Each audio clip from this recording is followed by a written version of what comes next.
This audacity is truly breathtaking. Someone shared a video of a man in an African nation eating a monkey whole. It was grilled, but I made a comment saying that I do not come from these people, okay?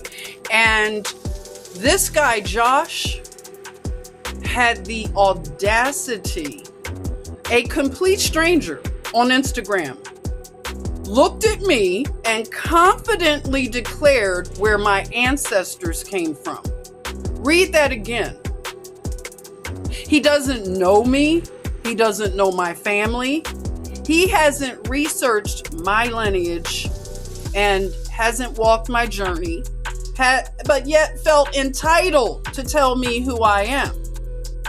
And then to thank God for slavery, he says that he's thanking the Africans, thanking God that the Africans sold my ancestors to Jews who brought me to America to pick cotton. Isn't that amazing? And this guy, Josh, probably doesn't even know where he comes from. He probably comes from a cabbage patch somewhere. An orphan train. How dare him? Ellis Island, boats. Starving. Indentured servants and stuff like that. Yeah, that history isn't going to be too kind when it really, really, really gets uncovered. Which it already has, actually. But when it goes mainstream. But imagine invoking, thanking God while celebrating the suffering of a people that he knows nothing of. That's not scholarship. That's not curiosity. And certainly it's not respect. Whether you agree with me or not, no one gets to dictate my identity. Especially when you guys allow men to walk around in dresses and makeup and wigs and tell me that they're women. And if I say anything different, then I'm a hater. Well, guess what? This is hatred right here. And we need a hate bill right now. We need a hate bill. And again, the call is coming from inside the house. We don't need anybody to confirm our identity when we're doing real research. People who have never even cracked open a book to look into these things, but confidently speak on it.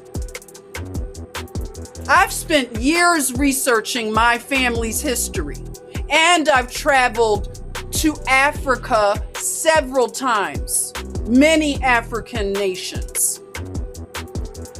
And I've spent these years looking into records, speaking with historians, and I've reached my conclusions confidently. I stand on it. And nobody has to adopt my conclusions.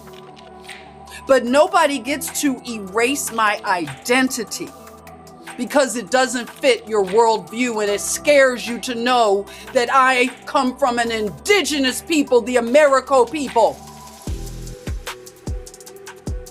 Always trying to decouple me and erase me from this land. Oh no, God is not going to allow it anymore. The Most High Yah is dealing with this right now. Because we're not going to be erased. And if your first instinct is to tell another person where they absolutely come from instead of asking them, then it's time to get your head checked.